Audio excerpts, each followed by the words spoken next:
So, I don't know what was up with Wyny. I couldn't say why we connected so well. It was almost scary, almost more than just lust at first sight. I never let myself wonder back then, but I sometimes do now. Was it more? Could it have been more? I can't say it. What I do know is that he had the capacity to make me talk about things. Deep things, emotional things, things from the past which had an influence on me. Things I'd never told anyone, like how Kitty and me found each other, even though he hadn't asked. I was just about to tell him how I became a Red Knight when a voice thundered in my head, and before I knew what was happening... No! This is Nadec, my adventure, written down in a better way than I can tell it.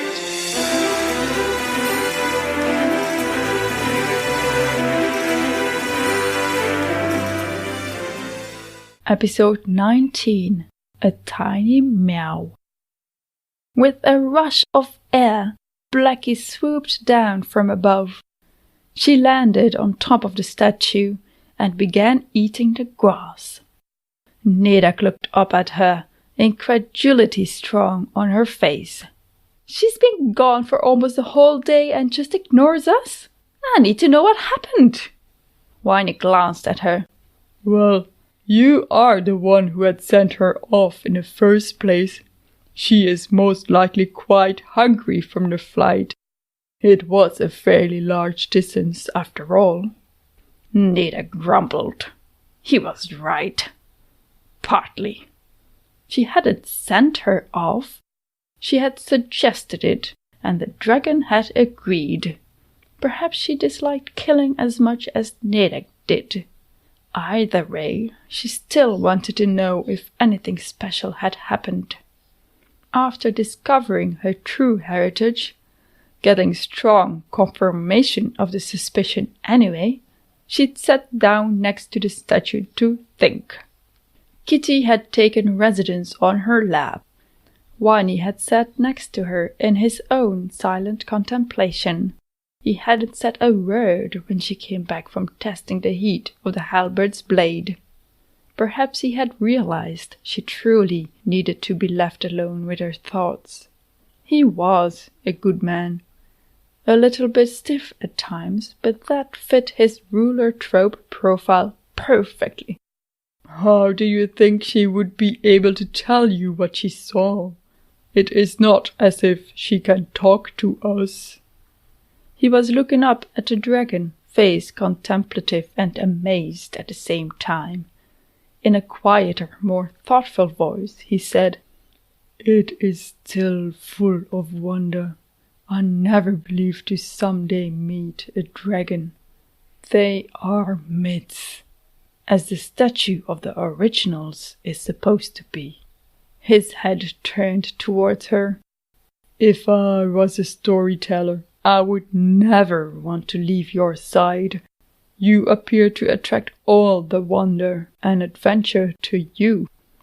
She grimaced and groaned. The spark of an idea formed.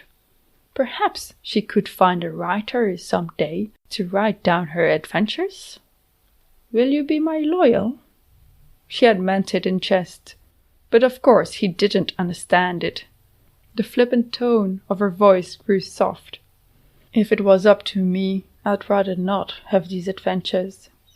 I didn't mind my life before all of this started. Days can go by without thinking of my parents. But then there are the most random moments when the emptiness they left hits me like a dragon running into me, but without losing consciousness. He opened his mouth and closed it again.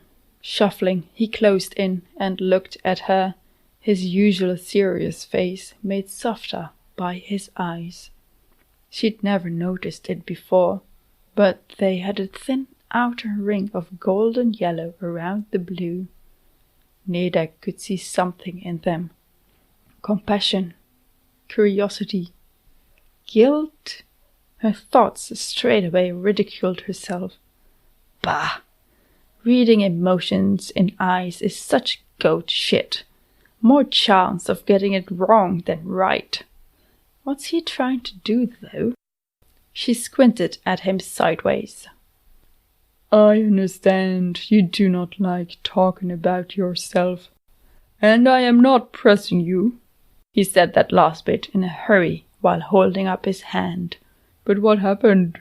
How did you become a red knight? Is there anything you can or want to share? I believe there is something I need to tell you, but I am not certain yet. I need more information. When she didn't immediately answer, he said, Even so, it is all right if you prefer not to say anything, Nadec. She shut her eyes for a moment. There were things she could tell him. Other things she wasn't allowed to say to anyone. Her employers were secretive, annoying as it is. Not that she had anyone to share things with ever since her ex disappeared, left her. She could trust Wyny. She did trust him. Opening her eyes, she let herself fall back and looked up. Blackie's tail stuck out from the top of the statue, wagging like a dog. It was hypnotizing, enough to distract her from what she was about to say. My parents died.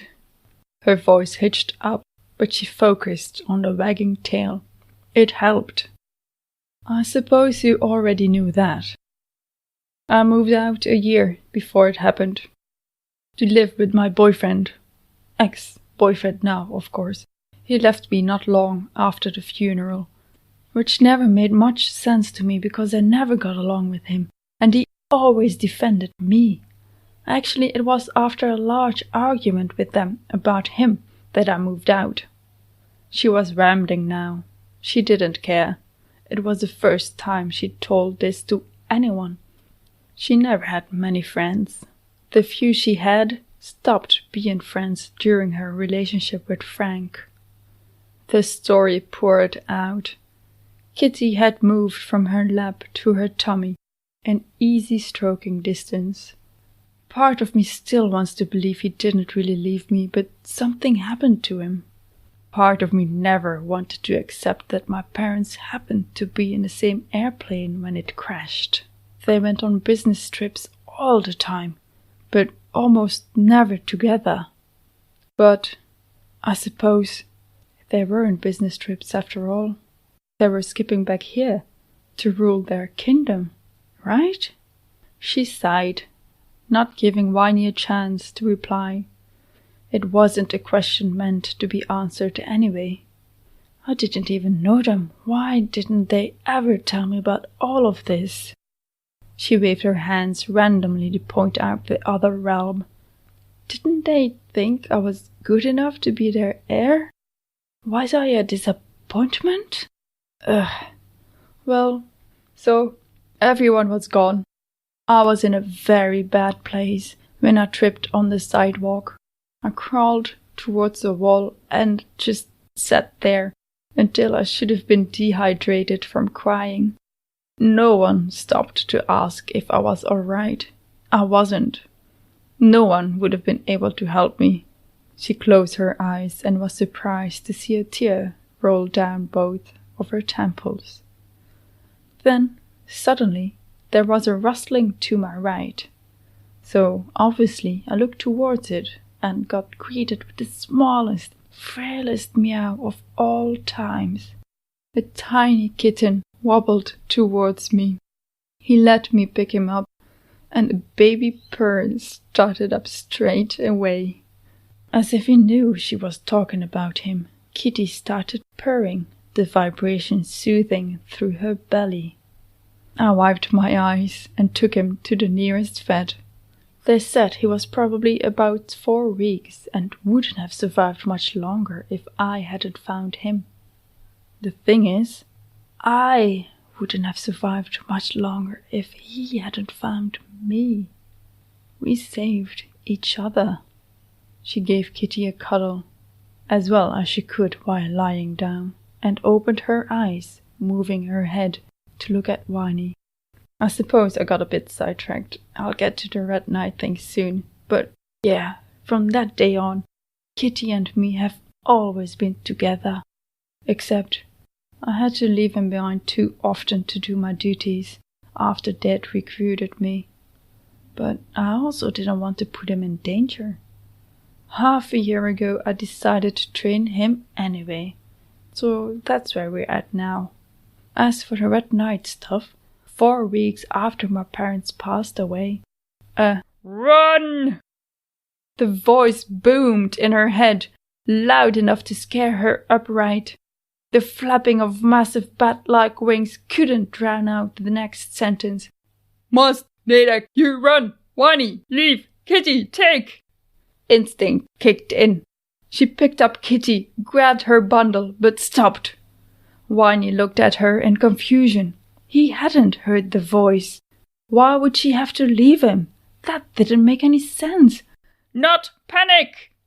Before she had time to process what that meant, the dragon's feet, in a display of surprising dexterity, grabbed her around the waist. She lifted in the air. Wyny's still confused face tipped back to follow her up. No! Wyny, no! Please, Blackie!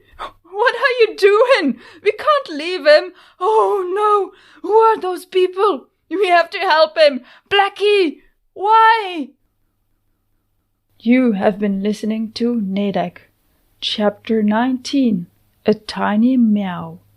Narrated by myself, Nadec. Adventured by and lived through by Nadec. Written in a better way than I can tell it by Astrid Ch. Don't go just yet. We've got bloopers coming up. Before we get to those, we just want to say that if you head over to astridjeff.com, you can find transcripts and full chapters of this podcast.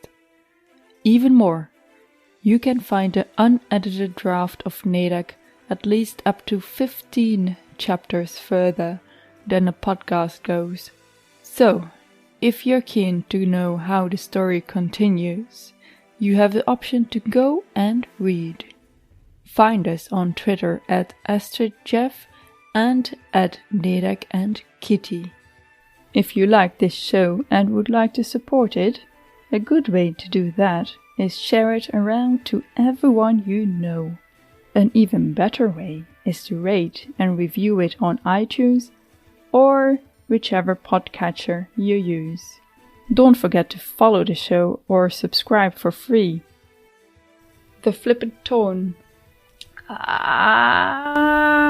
Not the first time, because you said it before. I have to. Yeah, I'll change that later. Where is it? Where was I? Okay. No, let's remove that whole sentence. Cool. That's just silly. What?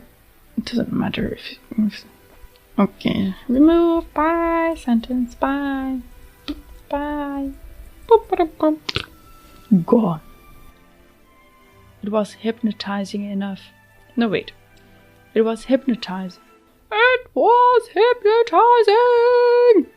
She sighed. She shied.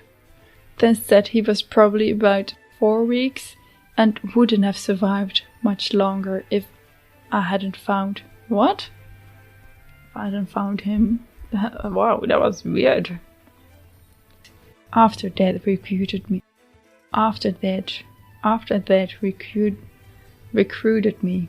That's a difficult fucking word. You have been listening to Nadec. Whoa, I have adrenaline. Pooh. Okay. Flap, flap, flap, flap. Ah! Ah! Oh yeah, I have to shout.